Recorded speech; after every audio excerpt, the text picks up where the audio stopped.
So 1 Kings chapter 20. And Ben-Hadad, the king of Syria, gathered all his hosts together. And there were 32 kings with him, and horses and chariots. And he went up and besieged Samaria and warred against it. Remember, Samaria is the capital city of Israel, which was the northern kingdom. At this time, during Kings, in the book of Kings, you had the northern kingdom, which was Israel, and the southern kingdom, which was Judah. They were split up in the days of Rehoboam, the son of Solomon. So anyway, there was two different kingdoms. Samaria is the capital of Israel. Judah actually was they did pretty good. They had a lot of good, godly kings. But Israel, they started off, Jeroboam started them off on the wrong. He started them off worshiping the calf, worshiping bull gods like they had in Egypt. And it just went downhill ever since. So this Ben-Hadad, the king of Syria, he comes, and you notice he brings with him 32 kings. Remember when George Bush had that alliance in Iraq? The coalition of all these nations again, trying to stop Saddam Hussein. But can you imagine? 32 kingdoms are coming with him against this little place called Israel. And Israel doesn't really have much protection because this is an evil king. And so he came, he besieged the city of Samaria. Now, besieged means pretty much that he surrounded the city. And they used to do this in days of antiquity. They would, because a lot of times you had these walled cities. But the people needed food and water to come into the city. So they would surround the city and cut them off from food and water. Now, some of the great cities, like when we talked in Jonah, remember we got in Jonah, we said there was 650,000 people that lived in Nineveh, and they produced in the city enough food and water right there to take care of 650,000 people. So you couldn't do that to that city. But they surrounded this city. They were going to wait them out. Then this king Ben-Hadad of Syria, he sent messengers to Ahab, the king of Israel, into the city. And he said unto him, Thus saith Ben-Hadad, thy silver and thy gold is mine, thy wives also, and thy children, even the goodliest, are mine. So he's saying, I want your gold, your silver, your wives, your children. And the king of Israel answered. Now, he's afraid. He's surrounded by 32 kings. And he was no match for Syria to begin with. And now there's 32 kings with him. So the king of Israel answered. Now, he can't turn to God because he don't even believe in God. He worships Baal, remember? Him and his wife Jezebel. Because of Elijah proving who God was and whose God answered by fire, that they didn't repent and start worshiping the true God. So this king is afraid, this king of Israel, and he says, My Lord, O king, according to thy saying, I am thine in all that I have. In other words, I will give you everything you're asking for. I will give you my silver, my gold, and that's, he lives in a palace, right? He's got the silver and gold of the nation, and his children and all his wives. Now, in those days, the kings had a bunch of wives. In fact, it wasn't a negative thing. A lot of times, today we think that. Right. But David, for instance, a man after God's own heart, he had 300 wives. Right? What about Solomon? Solomon had like a couple thousand or something. So anyway, or was it, I don't know, 700 wives and 300 concubines, or so, I don't remember. I think it was 300.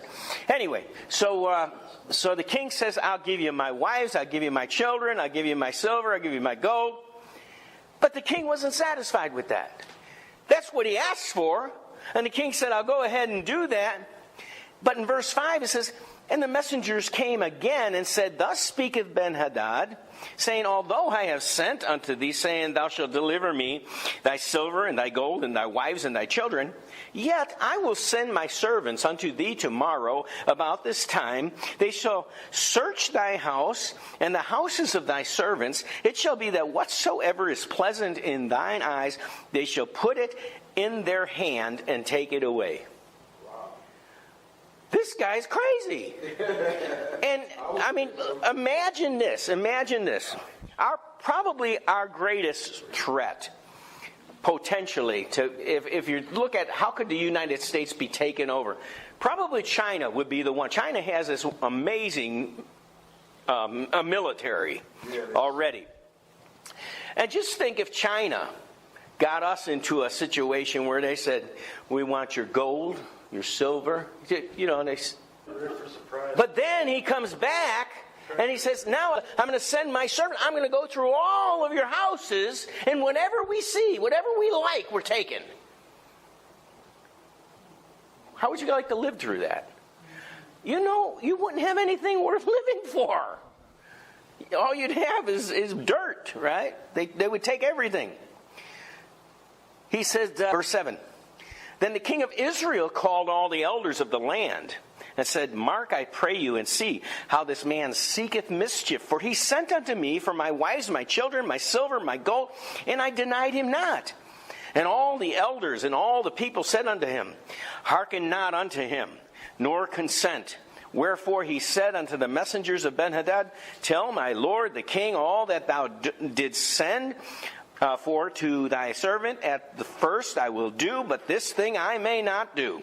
And the messengers departed and brought him word again, and Benhadad sent unto him and said, The gods do so unto me, and more also, if the dust of Samaria shall suffice for the handfuls for all the people that follow me. Now this kind of reads pretty rough. We're not really used to that. But what the king is saying is he says, the gods do so unto me and more also, like I'm going to do to you. In other words, there will not be, when I get done with this city and this people and these homes, there will not even be dust. There will not even be enough dust for everyone that's with me to have a handful. That's quite a devastation, is what he's actually cursing them. And the king of Israel, verse 11, answered and said, Tell him, let not him that girdeth on his harness boast himself as he that putteth it off. In other words, he's saying, it's not really, you really shouldn't be boasting about the victory when the war is only going to begin. The king of Israel didn't back down here. But he's in a lot of trouble here. 32 kings against him. And verse 12, it came to pass when Benhadad heard this message as he was drinking. Now he wasn't drinking Kool-Aid. What do you think he was drinking? Lemonade. Alcohol. What my point is, he's getting drunk. The Proverbs actually says getting drunk is not what kings are supposed to, or men in authority are supposed to do. You make a lot of mistakes when you're intoxicated. It came to pass when Benhadad heard this message, we're in 1 Kings 20, verse 12, as he was drinking, he and the kings, so all 32 kings, and they're having this party, right? In the pavilions. And he said to his servants, Set yourself in array. And they set themselves in array against the city. And behold, there came a prophet unto Ahab, king of Israel. Now, remember, King Ahab is a terrible, wicked king, right? But God is watching the whole thing, and God's a little upset that 32 kings are coming against Israel because he still cares about Israel. And so he sends this prophet to Ahab, and he says, Thus saith the Lord, Hast thou seen all this great multitude? You know, when you're going through something and it looks devastating, it looks like there's no way out, that's when God can come on strong and show you that he is who he is, and he can turn it around, right? God likes to do that because nobody gets the glory except for God. This is when He can exercise His power. We're talking about like Moses parting the waters, that kind of thing. God gets a lot of glory out of that, right? So God, through the prophet, says, have you seen all this great multitude, these 32 kings coming again? Behold, I will deliver it into thy hand this day, and thou shalt know that I am the Lord. And you'll notice Lord is in capital letters. And when you see Lord in capital letters there in the King James Bible, what it means is that's God's divine name. That's the one true God. Okay, if you see Lord, but it's not in capital, it's not God's name. But He said, you will know that I am Jehovah, or I am Yahweh. However you want to pronounce it. In verse 14, and Ahab said, by whom? God says, I'm going to overthrow all these. And Ahab's like kind of in shock. He says, by whom? Who's going to overthrow? Who are you going to use? And he said, thus saith the Lord, even by the young men of the princes of the provinces. Then he said, who shall order the battle? And he answered, thou. Which means you. You. You're going to do it. And Ahab's like, moi? Right? I mean, he's got to be shaking in his boots, if he had boots. And now remember, he just went through 3.5 years of famine and drought. They're just starting to recover. Right? Yeah. And so he says to the Lord's probably, he said, by whom? And he said, who shall order the battle? He said, you. Thou will do it. Verse 15, then he numbered the young men of the princes of the provinces, the king did, and they were 232.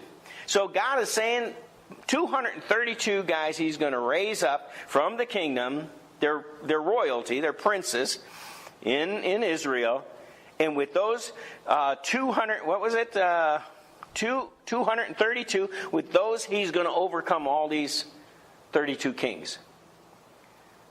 There's hundreds and probably thousands and thousands, right? There's got to be a multitude of thousands, maybe 200,000. Well, in fact, we'll see. He kills 100,000 and then they run. So there's more than that. But as we get down here. So he numbered the young men of the princes. There were 232. And after them he numbered all the people, even all the children of Israel. And they were about 7,000. So they only have 7,000. Right? I mean, that's total. They have 7,000 children of Israel. And 232 of them are these princes that are supposed to get the victory. Verse 16, and they went out at noon, but Ben-Hadad was drinking himself drunk in the pavilions. He and the kings, the 30 and 2 kings that helped him, and the young men of the princes of the provinces went out first. In other words, they went out to war. The king doesn't even know what's going on. The king of Syria, he's drunk. And 32 other kings are drunk. They're not even watching. And he says, the young men of the princes of the provinces of Israel went out first, and Ben-Hadad sent out and told him, saying, there are men come out of Samaria. And he said, whether they be come out for peace, take them alive, or whether they be come out for war, take them alive. Take them alive. I don't care what you do. He already thinks he won. Now, I don't know if it's the alcohol talking, but this guy, he has an arrogancy problem. He really thinks he's something. He does not expect this kingdom of Israel, this city of Israel, or nation of Israel, to be able to war against him and win. He said, whether they be come out for peace, take them alive, or whether they be come out for war, take them alive. And in verse 18, it says, whether they come out for peace, take them alive, or whether they come out for war, take them alive. So, verse 19, these young men of princes of the provinces came out of the city, and the army which followed them, and they slew every one his man. In other words, they were just knocking them all off, right? Every one that went after somebody, they killed him, and then they went off after the next guy. Because remember, there's only, what was it, 232? Verse 20, they slew everyone his man, and the Syrians fled. And Israel pursued them. And Ben-Hadad, the king of Israel, escaped on a horse with horsemen. And the king of Israel went out and smote the horses and the chariots and slew the Syrians with a great slaughter. And the prophet came to the king of Israel and said unto them, Go strengthen thyself and mark and see what thou doest, for at the return of the year the king of Syria will come up against thee. So what is he saying here? When he says, go strengthen thyself and mark and see what thou doest. In other words, what he's saying is, he's saying to the king, he said, don't be thinking yourself so wonderful because you escaped this and that you won the great victory. Because this guy's coming back. And you need to, instead of, don't waste the time. You need to go, you need to inspect, what did I do right? What did I do wrong? Start setting out some strategic plan, because this guy's going to come back. And you need to be ready for him. That's what he's saying here.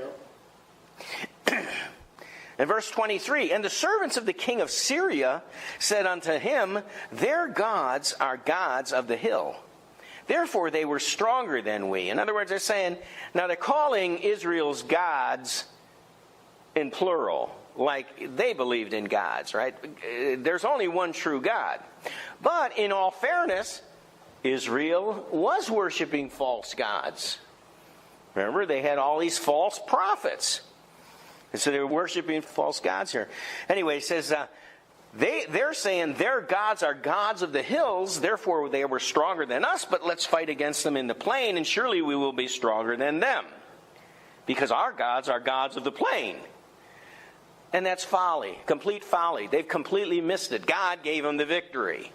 God delivered his people, right? It's not because God was the God of the hills. But this king of Syria, he has wise men that aren't so wise. Verse 23, and the servants of the king of Syria said, Their gods are gods of the hill, therefore they were stronger than we, but let us fight against them in the plain, and surely we shall be stronger than they. And do this thing, take the kings away, every man out of his place, put captains in their rooms, and number thee an army like the army that thou hast lost, horse for horse, chariot for chariot. We will fight against them in the plain, and surely we shall be stronger than they. And he hearkened unto their voice, and did so. So what their recommendation was, is whatever army you lost, let's go ahead and replace it, the same number. Because they're saying we lost because we fought in the hills, and their God is a God of the hills. But if we fight them in the plains with the same number of people, we will win because our gods are the gods of the plains. Well, I think our God has a different idea about the different outcome of this war here. Anyway, so they think they're going to annihilate them.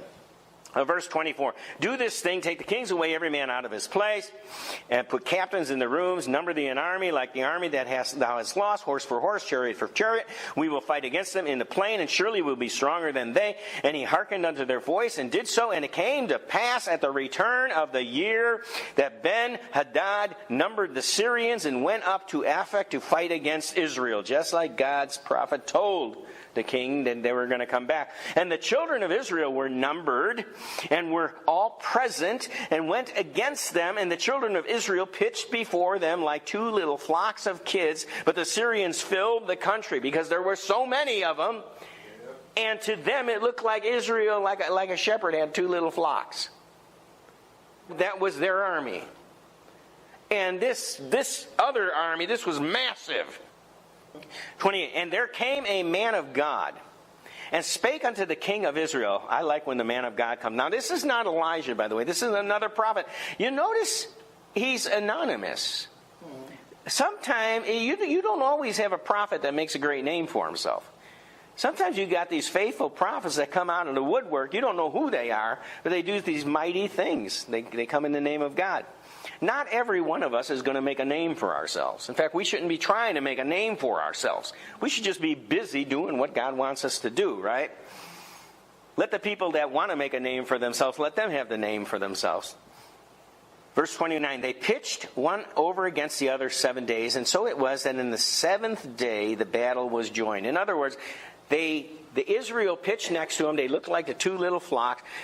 There's this massive army, and they sat there looking at each other for about 7 days, and nobody would do anything. And then on the 7th day, Israel went forward into war. Okay? So they crossed the line. You ever see that thing where you got when you're younger, maybe at school there's going to be a fight at school, and so that you got the two boys after school, and the one boy's standing over here and the other boy's standing over here, and they're like, well, come on, you want to take me? Come on, take me. And then the other boy said, he don't want to fight. Neither one of them really want to fight. Because they don't know what the outcome is, right? So he picks up a rock. He puts it on his shoulder. He said, knock that rock off. And so he knocks the rock off, and he puts another one up there. Now try that one. And then, but eventually you run out of rocks, right? And the fight is on, right? Well, after the 7th day, the fight was on.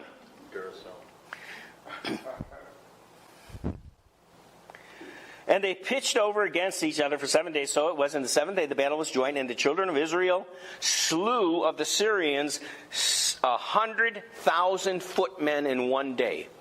So there was 100,000 of them were killed in 1 day. They had a lot more.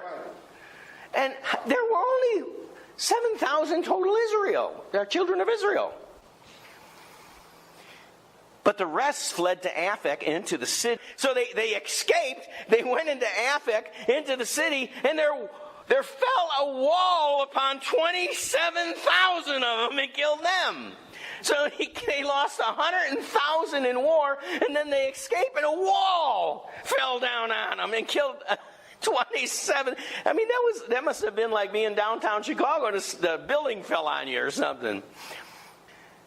Verse 30, but the rest fled to Aphek into the city, and their wall fell upon them, 20, and 7,000 of the men that were left. And Ben-Hadad fled and came into the city, into an inner chamber. And his servants said unto him, behold now, we have heard that the kings of the house of Israel are merciful kings. Let us, I pray thee, put sackcloth on our loins and ropes upon our heads, and go out to the king of Israel. Peradventure he will save thy life. The sackcloth represents their humbling themselves, and the rope around their heads, it must represent something of them saying that they will be their slaves. That's the only thing I can figure. Other than that, why they would put ropes in their heads. And they came to the king of Israel and said, thy servant Ben-Hadad saith, I pray thee, let me live. And he said, is he yet alive? And he answers his own question. And then he says, he is my brother. Now, why would the king, Ahab, call the king of Syria his brother? Now, king of Syria is, almost like crawling, asking for peace. And so the king of Israel calls him his brother. And that really is terminology. When you enter into a covenant relationship, you become brothers. You heard the expression blood brothers, right? So he wants to make a covenant with them, and so he says he is my brother. In other words, I'll accept him as if he was my brother. So verse 33, now the men did diligently, these are the Syrians, they did diligently observe whether anything would come from him, and did hastily catch it. In other words, they were looking to see what the response was, and when he said he is my brother, they knew that he was offering them this covenant of peace. And then they said, thy brother Ben-Hadad. Then he said, go ye, bring him. Then Ben-Hadad came forth to him, and he caused him to come up into the chariot. And Ben-Hadad said unto him, the cities which my father took from thy father I will restore, and thou shalt make streets for thee in Damascus, as my father made in Samaria. Then said Ahab, I will send thee away with this covenant. So he made a covenant with him and sent him away. So there's the covenant. Verse 35. Now, it doesn't go into all the details of a covenant, but we have on many occasions talked about all the things that went into making a covenant. Covenant was something that you were not supposed to break if you ever entered into it. It was considered very sacred. So he made a covenant with him and sent him away. And verse 35, and a certain man of the sons of the prophets said unto his neighbor, and I love this next part. So a certain man of the sons of the prophet, in other words, he's another prophet, right? He's anonymous. So he says to his neighbor, and the neighbor don't have a clue what's going on, what this prophet is even intending. He says to his neighbor in the word of the Lord. So he's basically saying, I have a word from God, smite me, I pray thee. And the man refused to smite him. Why should I, put yourself in this guy's place. It's like, here comes this guy saying, smite me. You're like, I don't even know who you are. Well, he said he was a neighbor, but the prophet says, because thou hast not obeyed the voice of the Lord, behold, as soon as thou art departed from me, a lion shall slay thee. Whoa. And as soon as he was departed from him, a lion found him and slew him. You don't mess around with the prophet. How many ever heard somebody say, oh, there's a prophet? I want to go get a word. I don't want a word. Because look what happens. If you get a word, if God gave you a word, He's probably going to tell you He wants you to do something. Right. And if you don't do it, maybe a lion would, get you.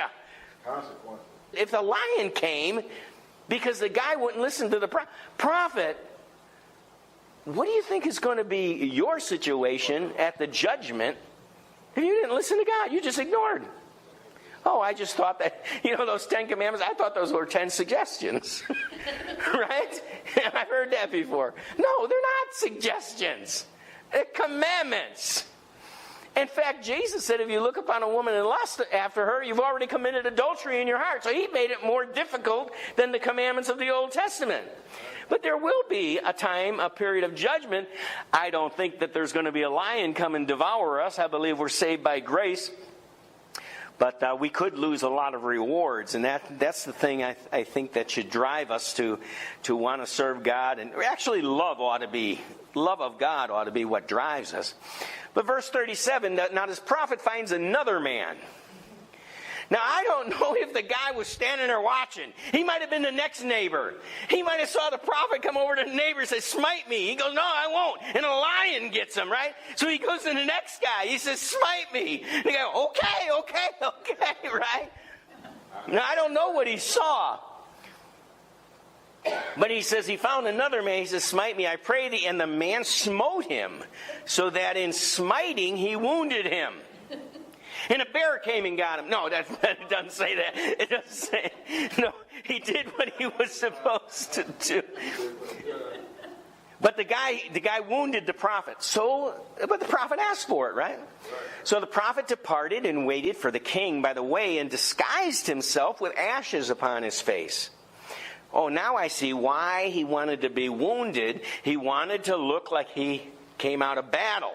They just had that great battle, right? So the prophet departed, waited for the king by the way, and disguised himself with ashes upon his face. And as the king passed by, he cried unto the king, and he said, thy servant went out into the midst of the battle. And behold, a man turned aside and brought a man unto me. Now he's making up the story. It didn't really happen. But he's going to use this story to get a message to the king. So he says, like Jesus spoke in parables, right? So he's telling this story. But the guy will know, the king will know that the story wasn't true after he's done here. So thy servant went out in the midst of the battle. Behold, a man turned aside and brought a man unto me and said, keep this man. If by any means he be missing, then shall thy life be for his life, or else thou shalt pay a talent of silver. In other words, the guy said, here's this prisoner. You watch this guy, and if he escapes, you'll pay for it with your life. That's what he's saying. Or you pay a talent of silver. And as thy servant was busy here and there, he was gone. In other words, the guy escaped. All right, so he was supposed to watch him, and he was busy doing this or that, and the guy escaped. That's the story. And the king of Israel said unto him, so shall thy judgment be. Thyself hast decided it. In other words, you have to die. Because the king believes the story. And then the prophet hasted and took the ashes away from his face. And the king of Israel discerned him that he was of the prophets. And he said unto him, thus saith the Lord, because thou hast let go out of thy hand a man whom I appointed to utter destruction, therefore thy life shall go for his life, and the people for his people. And the king of Israel went to his house heavy and displeased, and came to Samaria. So what's he saying? He said, because thou hast let go out of thy hand a man who I appointed to utter destruction. Destruction. Who's he talking about? He's talking about the king had the king of Syria in his hand. But he let him go. And God says, I gave him into your hand because I appointed him to utter destruction. If you would have been a normal king and you had prophets of God, then the prophets of God would have told you, don't let him go. God's appointed him for destruction. Yeah. But see, he's listening to 400 other prophets that are not prophets of God. And so God says, okay, you didn't want to kill him, now you're going to get killed. And it's almost like, it might even go back to, oh, you didn't want to smite me? Well, now the lion will smite you. So it all works together here. And the king of Israel went to his house, heavy and displeased, and came to Samaria. And it came to pass after these things that Naboth, the Jezreelite, had a vineyard which was in Jezreel, hard by the palace of Ahab, king of Samaria. That reads a little rough again as well. What it's saying is, next to the palace of the king, there was this guy, Naboth, and he had a vineyard. And the king wanted his vineyard. Now in Israel, you weren't ever supposed to sell your land. That was considered the inheritance of the Lord. You were never supposed to sell your family's land. Now you could temporarily do it until the 7 years of Jubilee, and then 7 years had passed, and then you would get your land back. The guy could farm it for 7 years. But so the evil king Ahab wants Naboth's vineyard. It's probably a beautiful vineyard. And Ahab, verse 2, 1 Kings 21, verse 2, and Ahab spake unto Naboth, saying, give me thy vineyard, that I may have it for a garden of herbs. Now this guy's the king. He's probably got all kinds of vineyards. Why is he picking on this guy? Trying to steal his vineyard. He says, give me your vineyard, that I may have it for a garden of herbs, because it is near unto my house, and I will give thee for it a better vineyard than it. Or, if it seems good to thee, I will give thee the worth of it in money. Well, that's well and good. That sounds fair, but the guy don't want to sell it. In fact, if he did, he would be violating God's covenant. So Naboth says to the king Ahab, he said, the Lord forbid it me, that I should give the inheritance of my fathers unto thee. In other words, it's written in the law. I can't do that. Even if I wanted to, I can't do it. And Ahab came into his house heavy and displeased because of the word which Naboth the Jezreelite had spoken to him. For he said, I will not give thee the inheritance of my fathers. And he laid down upon his bed and turned away his face, and he would eat no bread. Now his evil wife comes along. And when I say evil wife, this is not your typical wife. This is a woman by the name of what? Jezebel. Right? I mean, if there is a evil woman in the Bible, it's Jezebel. So Jezebel, his wife, came in and said unto him, why is thy spirit so sad that thou eatest no bread? And he said unto her, and the king's responding to the queen, because I spake unto Naboth the Jezreelite, and said, give me thy vineyard for money, or else if it please thee, I will give thee another vineyard for it. And he answered, I will not give thee my vineyard. And Jezebel his wife said unto him, dost thou now govern the kingdom of Israel? In other words, who's the king? Aren't you the king? You don't listen to this pauper over here. Go take it. What's wrong with you? You're supposed to be the king. And then she said, oh, you know what? Go ahead, arise out of your bed, eat some bread. Let your heart be merry. Well, how did they make their heart merry? A little wine, probably, right? I'm just thinking maybe a little wine went with that meal. I will give you, Jezebel said, I will give you the vineyard of Naboth the Jezreelite. So she wrote letters in Ahab's name and sealed them with his seal, sent the letters unto the elders and to the nobles that were in the city dwelling with Naboth. And she wrote in the letters saying, proclaim a fast, set Naboth on high among the people, and set 2 men, sons of Belial, that's sons of the devil, before him, to bear witness against him, saying, thou did blaspheme God and the king, and then carry him out and stone him that he may die. That's the plan. Now, Naboth, he's completely innocent. He obviously is a God-fearing man, because he said, I can't do what you're asking because the covenant of God. Right. Jezebel always stirred him up, always pushed him into worse sin. When people will tell you, if you're a Christian and you're going to get married, don't marry a non-Christian, right? Why? Because they're going to pull you down. Well, a lot of people have the attitude, oh no, I'm going to pull them up. It doesn't usually work that way. Usually you have all this hardship and you pull them down. Well, in this case, they were complimenting each other, because Ahab was a dirty, rotten scoundrel, and his wife was worse than him. And so if he had any redeeming qualities, she was pulling him down, right? They were both sinking in the mud and the quicksand.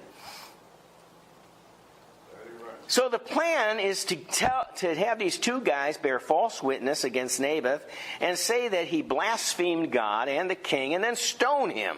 Have the people of the land stoned. And the men of the city, even the elders and the nobles who were the inhabitants in the city, did as Jezebel had sent unto them, and as it was written in the letters which she had sent unto them. And they proclaimed a fast, and set Naboth on high among the people. And there came in 2 men, children of Belial, and sat before him. And the men of Belial witnessed against him, even against Naboth, in the presence of the people, saying, Naboth did blaspheme God and the king. Then they carried him forth out of the city and stoned him with stones, that he died.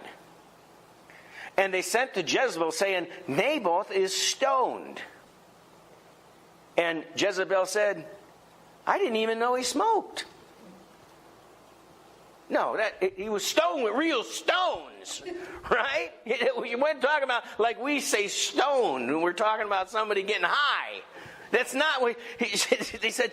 Naboth is stoned and is dead, just like you said. And it came to pass, when Jezebel heard that Naboth was stoned and was dead, Jezebel said to Ahab, arise, take possession of the vineyard of Naboth the Jezreelite, which he refused to give thee for money. For Naboth is not alive, but dead. And her attitude is, hey, it's Naboth's fault. He should have taken the money and gave you the land. It was a good deal. Yeah. Right? That's her attitude.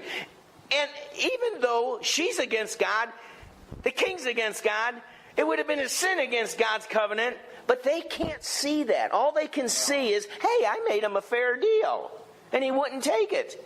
Don't think it's strange when the world reacts the way they do.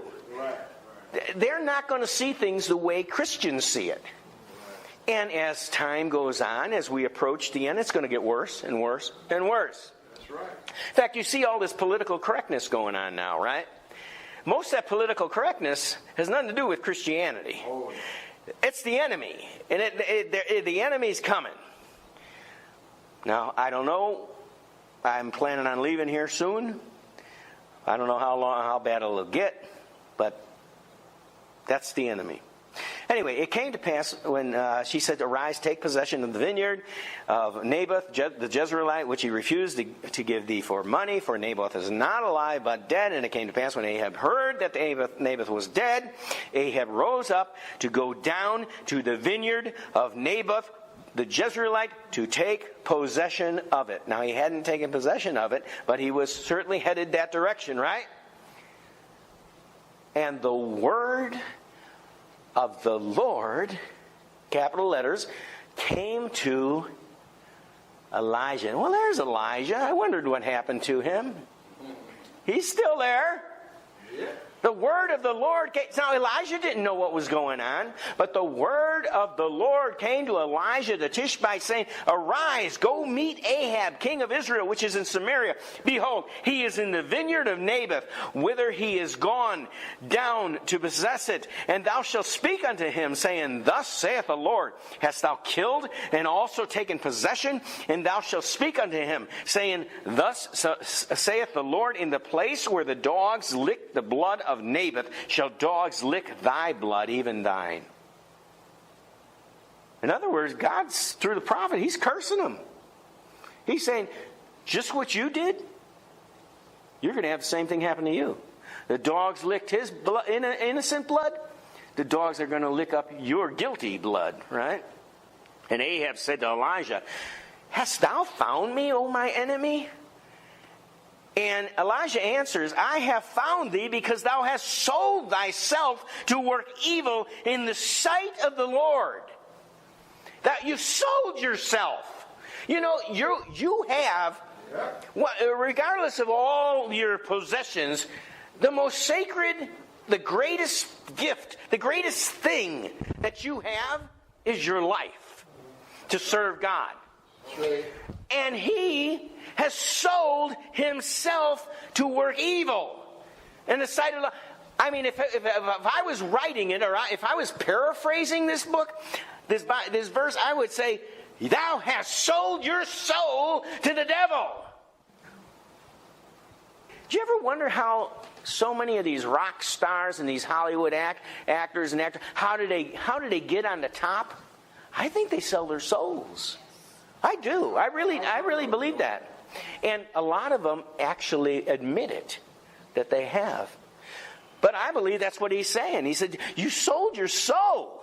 You sold yourself to work evil in the sight of the Lord. Behold, I will bring evil upon thee. I will take away thy posterity. I will cut off from Ahab him that pisseth against the wall. Kind of an expression to say, I'm going to cut off all your sons, right? Because girls don't piss against the wall. So he's talking about, he said, I'm going to cut off all your offspring, your male offspring. And in other words, you won't have any more offspring. And him that is shut up and left in Israel. And will make you thine house like the house of Jeroboam, the son of Nebat, and like the house of Baasha, the son of Ahijah, for the provocation where thou hast provoked me to anger and made Israel to sin. And these two people that were mentioned had led Israel into great sin. And Ahab's going to join them. He's going to join them in the punishment that they got, right? Because God has really been provoked to anger because this king is so evil. And then verse 23, we got some mention of Jezebel here. Because God didn't forget the evil queen.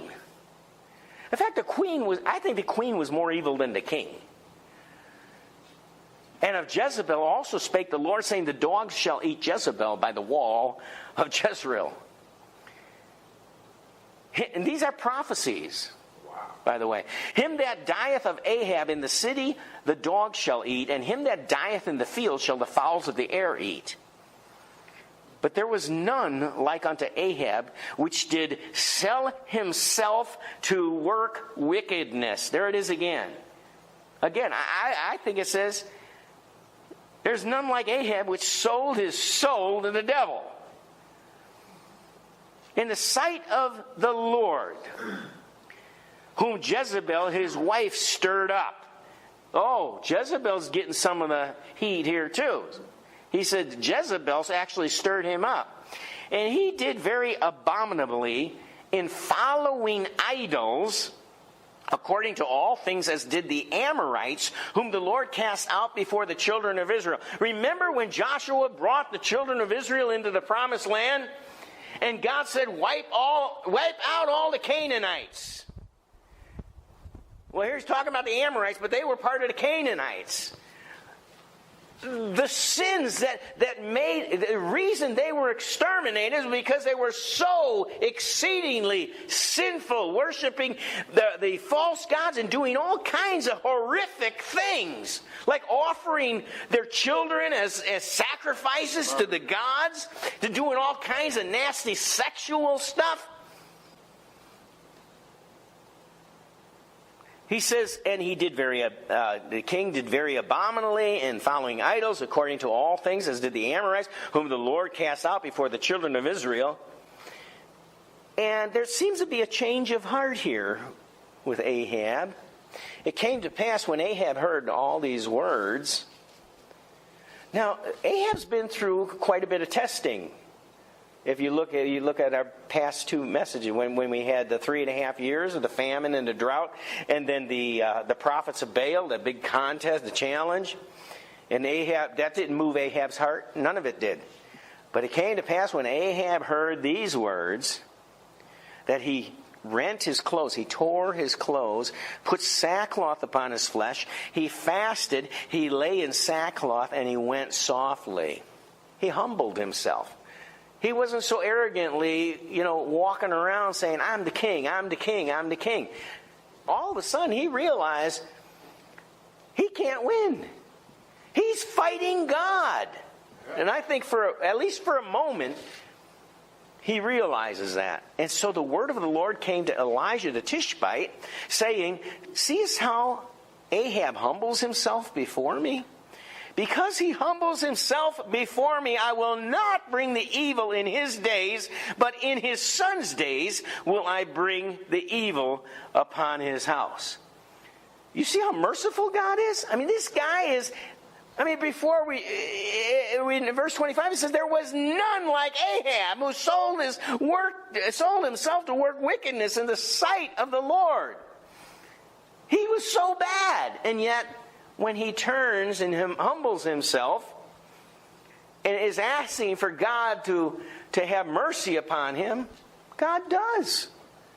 Now, he doesn't completely restore him, but he says, I will not bring the evil in his day, but in his son's days will I bring the evil upon his house.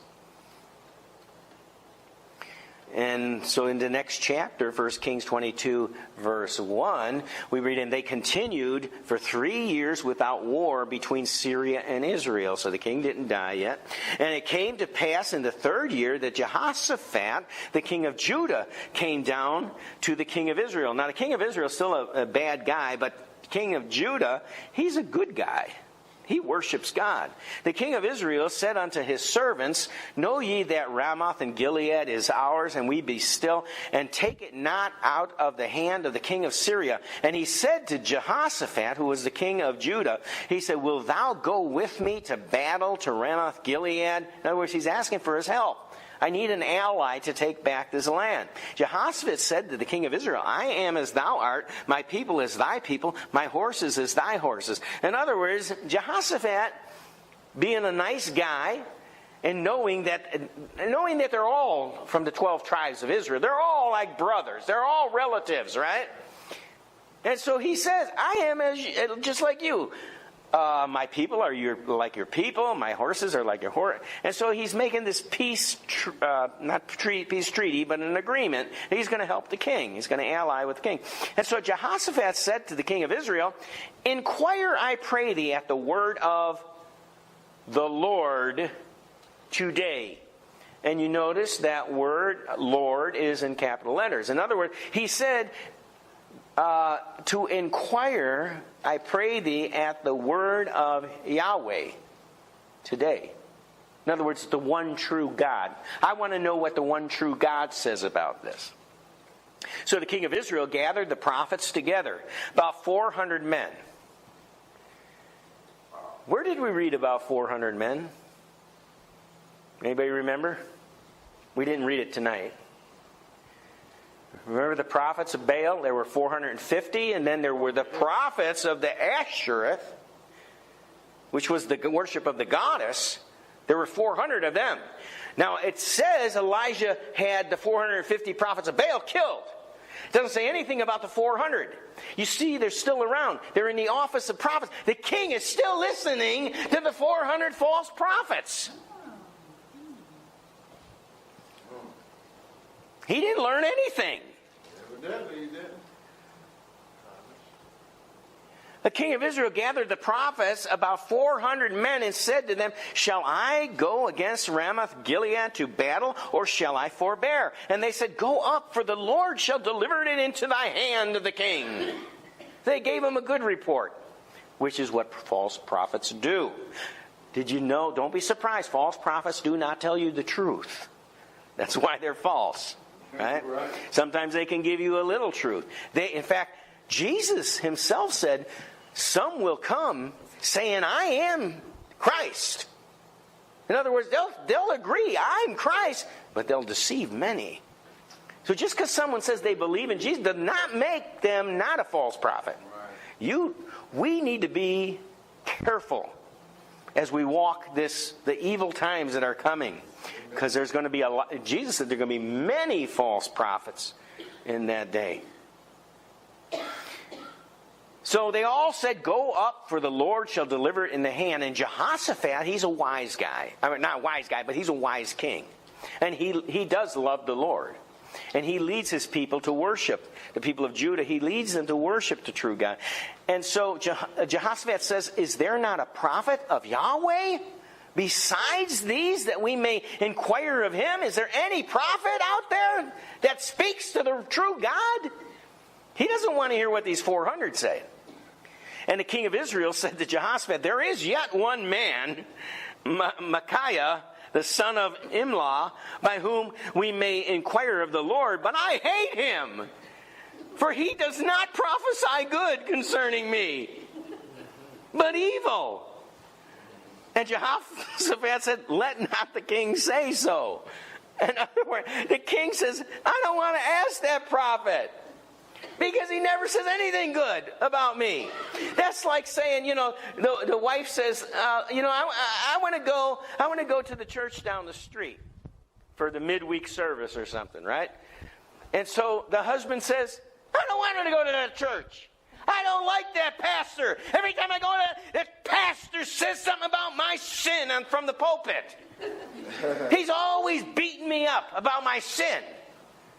Well, maybe that's true, but don't blame the pastor. Blame the sinner, right? Right. That's what he's doing here. He said he wouldn't speak so evil of you if you would straighten out your act. Then the king of Israel called an officer and said, "Hasten hither Micaiah, the son of Imlah." And the king of Israel and Jehoshaphat, the king of Judah, sat each on his throne, having put on their robes, their royal robes, in a void place in the entrance of the gate of Samaria. And all the prophets prophesied before him. Now what's that saying is, at the city gate, right in front of it, there was a place that nothing's growing. There's no vineyard there. There's no trees. It's a void place. A void means empty. All right. So there's this place, a good place for a meeting, I would say, and that's what they did. And the two kings, in their royal robes, stood there in front of all the people, where all the people were gathered, so that the people could hear what these prophets would say. And all the prophets prophesied before him. And Zedekiah, the son of Chenaanah, made him horns of iron. And he said, "Thus saith the Lord, with these shalt thou push the Syrians until thou hast consumed them." Horns of iron. So in other words, here comes this prophet with these horns of iron. You think, if you were the king, wouldn't this kind of alarm you? That's what he's doing. He's with these horns, right? You would think, duh, I don't want to go anywhere near those horns, right? But that's what he's doing. And he says, with these horns, we shall push the Syrians until they have consumed them. And all the prophets prophesied so saying, go up to Ramoth Gilead, prosper, for the Lord shall deliver it into the king's hand. And the messenger that was gone to call Micaiah spake unto him, saying, behold now, the words of the prophets declare good unto the king with one mouth, or one voice. Let thy word, I pray thee, be like the word of one of them, and speak that which is good. So the guy's trying to give this prophet of God a heads up. You know, this is what everybody's saying. So if you can just say the same thing. So what does Micaiah say? He said, as the Lord liveth, what the Lord saith unto me, that will I speak. So he came to the king, and the king said unto him, Micaiah, shall we go up against Ramoth Gilead to battle, or shall we forbear? And he answered him, go and prosper, for the Lord shall deliver it into the hand of the king. But he's being sarcastic, and the king knows it. And the king said, how many times shall I adjure thee that thou tell me nothing but that which is true in the name of the Lord? In other words, don't be sarcastic. Don't just say it, mock me. Tell me what the Lord's telling you. And he said, hear thou therefore the word of the Lord. I saw the Lord sitting on his throne. So obviously he had some sort of a vision about this. And all the host of heaven was standing by him on the right hand and on the left. And the Lord said, and this right here, this little bit of scripture is a really good illustration of what goes on in the spirit world, by the way. You wonder sometimes why it seems like the whole world is against you. Well, look what happens. And you can read the book of Job. You get kind of the same idea here. So here's the Lord sitting on the throne, verse 19. All the hosts of heaven standing by him on his right hand and on his left. And the Lord said, who shall persuade Ahab that he may go up and fall at Ramoth Gilead? And one say on this manner, and another said on this manner. And then there came forth a spirit and stood before the Lord and said, I will persuade him. I'll do it. I know what to do. And the Lord said, well, wherewith, or how will you do it? And he said, I will go forth, and I will be a lying spirit in the mouth of all his prophets. So there's a spirit, there's some sort of angel or something that's going to be lying spirit in the mouth of all the prophets, for 400 prophets, right? What I think's going on, I think it's Satan. And I think Satan said, I will get 400 of my demons to enter into the 400 prophets, and I'll tell them what to say, and they'll all lie. And that's what's going on. And that's why when you look at the media, that they're all saying the same thing, and they're all lying. Because they're all joined together with the same demons. That's a little bit from the book of Ron. So, verse 23, behold, the Lord has put a lying spirit in the mouth of all these prophets, and the Lord has spoken evil concerning thee. But Zedekiah, the son of Chenaanah, went near and smote Micaiah on the cheek, and said, which way went the Spirit of the Lord from me to speak unto thee?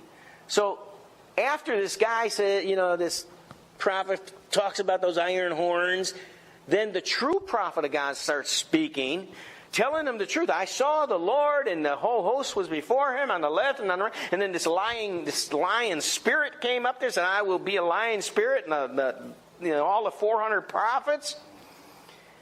And this other prophet gets mad because all the attention's on the true prophet. You want to make somebody mad in church? No, you probably don't want to. But the way to do it is take their seat. Do you ever notice we all probably pretty much sit in the same location? And people get uncomfortable. Especially, you look and you don't know this person. What are they doing in my seat? Especially happens when you go up, you leave your seat, you go up here, you play the guitar, and then you come back down and somebody's in your seat. So I leave my bag in my seat. Anyway, but people get upset, and that's when I go to a new church, I'm afraid to sit down. I like to sit in front so I can watch what's going on. But there's a lot of people. Those front rows are pretty much taken. So you never know who you're going to offend. So anyway, Zedekiah, son of Chenaanah, went near and he smote the prophet Micaiah on the cheek and says, which way went the Spirit of the Lord from me to speak unto thee? And when did the Spirit leave me, the Holy Spirit leave me to go into you so you could speak for the Lord? And you'll notice it says here, he was actually saying, went the Spirit of Yahweh or the Spirit of Jehovah. So he said he was talking about the Spirit of God, the true God. Well, he never had the true Spirit of God. He's one of the ones that had the lying spirit, right? So Micaiah said, behold, thou shalt see in that day when thou shalt go into the inner chamber to hide thyself. In other words, this false prophet is trying to make a statement saying that this prophet, that he's got the true message, this prophet does not know what he's talking about. So his response is, behold, thou shalt see in that day when thou shalt go into an inner chamber to hide thyself. Hide thyself from what? Hide thyself from the wrath that's going to come upon you. And the king of Israel said, take Micaiah and carry him back unto Ammon, the governor of the city, and to Joash the king's son, and say, thus saith the king, put this fellow in prison, feed him with the bread of affliction and with water of affliction until I come in peace. And Micaiah said, he's talking to the king, if thou return at all in peace, the Lord has not spoken by me. In other words, you're not coming back, kingy boy. You're not coming back. You're dying. You go out there, you're dying. Now the king's really upset, right? And Micaiah said, if thou return at all in peace, the Lord has not spoken by me. And he said, hearken, O people, every one of you. So remember, all the people are gathered there, right? And so the true prophet of God turns to all the people. And he said, if the king returns, then I wasn't a true prophet. But if he doesn't, you all hear it. You'll know who's the true one and who are the 400 false ones.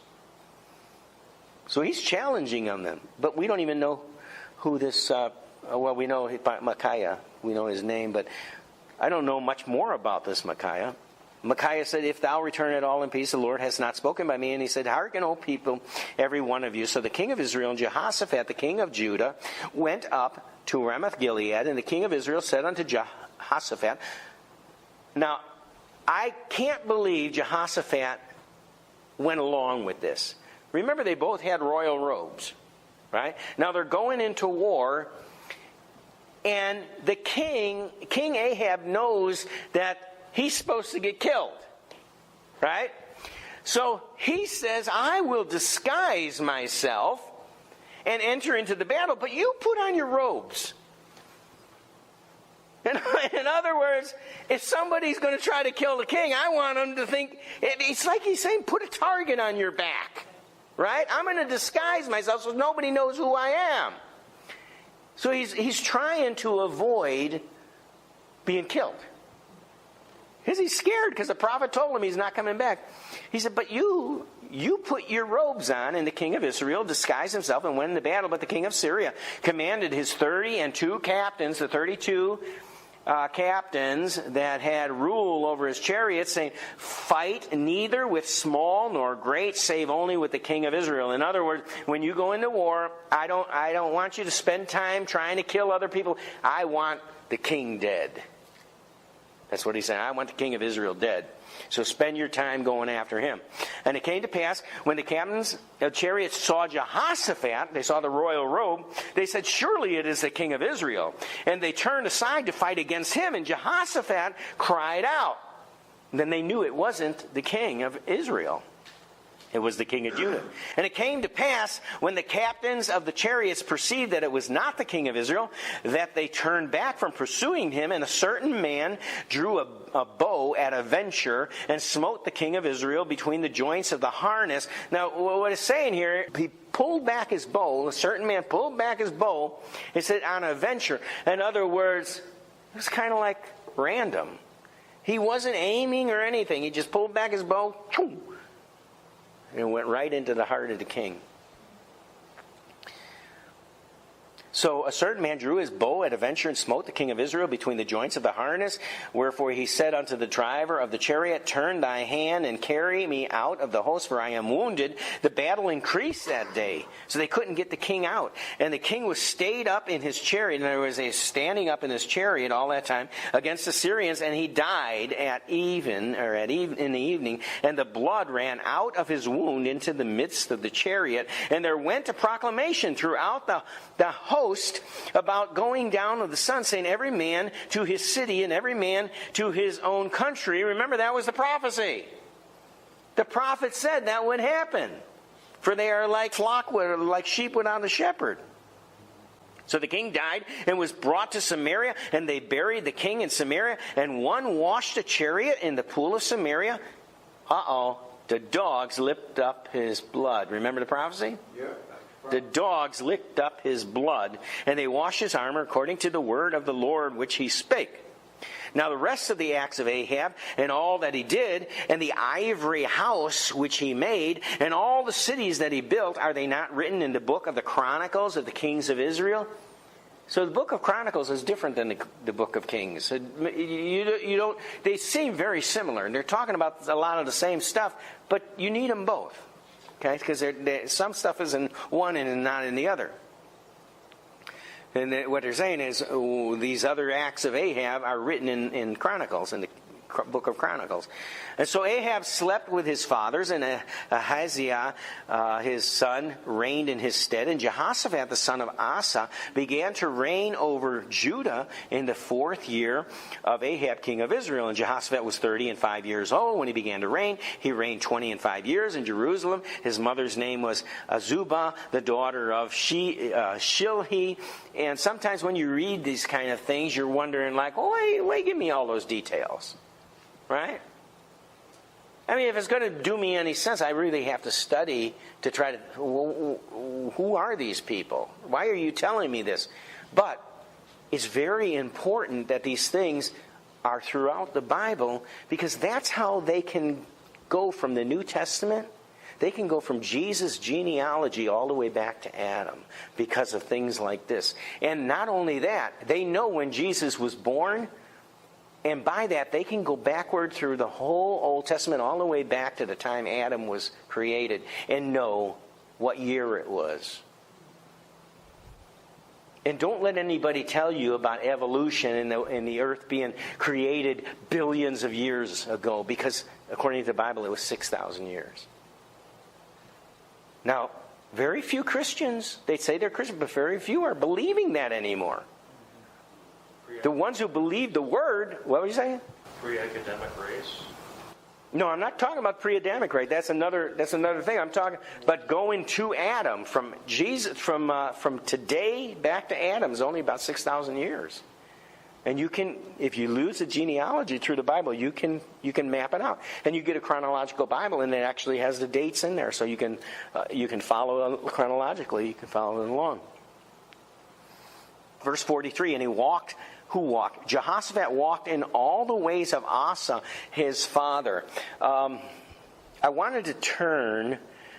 We'll come right back to this, but I wanted to show you what it says about his father.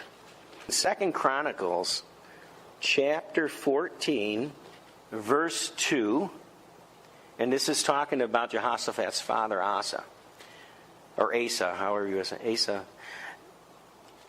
And Asa did that which was good and right in the eyes of the Lord his God. He took away the altars of the strange gods in the high places. He brake down the images. He cut down the groves. He commanded Judah to seek the Lord God of their fathers and to do the law and the commandment. He took away out of all the cities of Judah, the high places and the images, and the kingdom was quiet before him. Who could ask for a better king? See how good of a man this was? That was Jehoshaphat's father. And he built fenced cities in Judah, for the land had rest. And he had no war in these years, because the Lord had given him rest. Therefore he said to Judah, let us build these cities, and let's be like Donald Trump and make walls. And there's nothing wrong with walls. The good king made walls to protect his people. And I give you that for free. But I wanted you to see how this Asa was. Let's go back to 1 Kings now, where we were. Okay, so verse 43, we were talking about Jehoshaphat. It says, he walked in all the ways of Asa, his father. In other words, he did good things too. Remember I said he was a good king. And he tried to be just like his father was. He walked all in the ways of Asa, his father. He turned not aside from it, to the left or to the right, doing that which was right in the eyes of the Lord. Nevertheless, the high places were not taken away, for the people offered and burnt incense yet in the high places. So there was still problems of people worshiping false gods in the high places. But what he was able to do, he did. That's what it's saying. He's a good king. God loves this king. Now the rest of the acts of Jehoshaphat and his might that he showed and how he warred, are they not written in the book of the Chronicles of the kings of Judah? And the remnant of the Sodomites, which remained in the days of his father Asa, he took out of the land. Now, what were Sodomites? Giants. These were male temple prostitutes. And they engaged in all kinds of sexual stuff. Yeah, I've heard of something like that. Including sodomy. Right. And they were called Sodomites. They weren't called Sodomites because they came from Sodom. They were called Sodomites because that's the way they lived. And those sexual sins that were wrong in the day of Sodom and Gomorrah, they were wrong in this time too. That's right.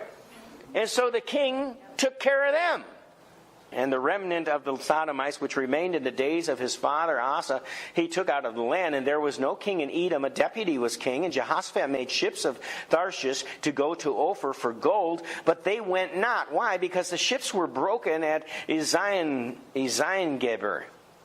Now, what do you mean the ships were broken? It doesn't say how they were broken. But some type of calamity, maybe a tornado, came through and broke up all the ships. It doesn't say, but it leaves it like nobody knows. These ships were just broke. It could have been just one angel that demolished the ships. But they were broken. And then said Ahijah, the son of Ahab, unto Jehoshaphat. Now the son of Ahab is just as bad as his father. And he says to Jehoshaphat, let my servants go with thy servants in the ships. But Jehoshaphat would not. Why? Because he's beginning to learn to separate himself from the evil king. He's trying to be a good king. And he didn't want him to tarry along with him. And Jehoshaphat slept with his fathers, was buried with his fathers in the city of David. His father Jehoram, his son, reigned in his stead. And Ahaziah, the son of Ahab, began to reign over Israel and Samaria the 17th year of Jehoshaphat, king of Judah, and reigned 2 years over Israel. And he did, I'm not surprised by this, he did evil. The son of Ahab did evil in the sight of the Lord and walked in the way of his father and in the way of his mother. Who was his mother? Jezebel. And in the way of Jeroboam, who was the founder of the nation of Israel. The 10 tribes of Israel became a nation. And he led them from the beginning to worship the bull god. And he told them, he said, he had the 2 statues of bulls, one on either side of the kingdom. These are the ones you're going to worship. God handpicked that guy, and he turned on God right from the beginning. He did so anyway. This son of Ahab did evil in the sight. He walked in the way of his father, in the way of his mother, in the way of Jeroboam the son of Nebat, who made Israel to sin. For he served Baal and worshipped him, and provoked to anger the Lord God of Israel, according to all that his father had done. You would think after Elijah, and in fact, you take all three stories now, this week and the last 2 weeks, all these great miracles, you would think they would stop worshiping these false gods. But what does his son do? Same thing his father did. Same thing his mother did. Worship the false gods. They saw the 400 prophets were false. The 450 prophets that were killed, they were false. So what does he do? He served Baal and worshipped him. Now, Baal is basically the devil through idolatry. For he served Baal, worshipped him, provoked him to anger the Lord God of Israel, according to all that his father had done.